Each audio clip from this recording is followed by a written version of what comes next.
اللہ اللہ حضرت عمر کا بیٹا مصر گیا، وہاں سے کمائی کر کے لایا، تجارت کرنے گیا، لاکھوں کا مال۔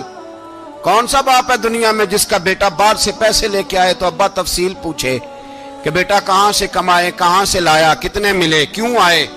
کون سا باپ تفصیل پوچھتا ہے؟ ابا تو کہتا لا صحیح اور تعریفیں کرتا ہے، میرا بیٹا بڑی کمائی کرتا ہے۔ کبھی پوچھا ہے اس سے کہ ڈیوٹی صحیح دیتا ہے کہ نہیں؟ کبھی پوچھا ہے کہ تو ایمانداری کی روزی لاتا ہے کہ حرام کی کماتا ہے؟ یہ باپ کی ذمہ داری ہے، یہ اماں کی ذمہ داری ہے۔ پھر کہتا ہے بیماری کیسے آ گئی، پریشانی کیسے آ گئی؟ تو نے کبھی سوال کیا اپنی اولاد سے؟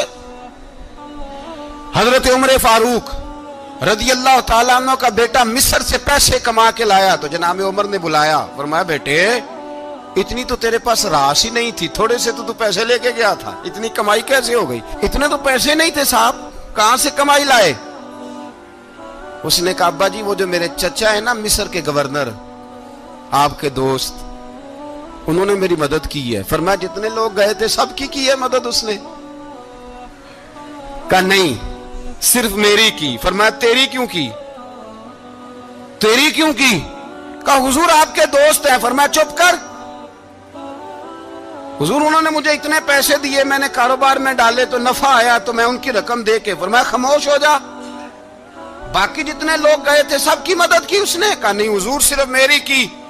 فرمایا اس نے تیری مدد نہیں کی، اس نے خلیفہ کے بیٹے کی مدد کی، اس لیے کہ وہ خلیفہ کو اپنے حق میں نرم کر سکے۔ فرمایا آدھا مال تیرا ہے، آدھا مال غنیمت کا ہے، مال خزانہ کا ہے، مسلمانوں کا ہے، اس لیے کہ تو جو وہاں سے مال کما کے لایا ہے وہ اپنے باپ کے خلیفہ ہونے کی وجہ سے کما کے لایا ہے، لہذا رکھ ادھر۔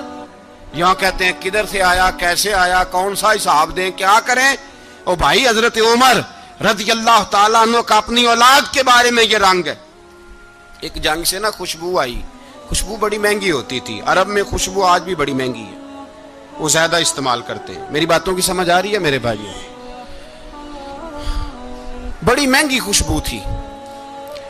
جب وہ خوشبو آئی تو حضرت عمر نے کہا، گھر میں پہلے پہنچی حضرت عمر کے، چونکہ زیادہ عورتیں استعمال کرتی تھی گھر کے اندر خوشبو، مرد بھی لگاتے تھے۔ حضرت عمر نے اپنی بیوی سے کہا، آپ کی زوجہ تو تھی وہ بڑی خوشبو کو پسند کرتی تھی۔ حضرت عمر نے اپنی زوجہ سے کہا کہ خوشبو لاؤ، میں نے ایک عورت کی ڈیوٹی لگائی ہے، وہ خوشبو تول کے نا تو حصہ برابر صحابہ میں بانٹ دے گی۔ تو آپ کی زوجہ کہنے لگی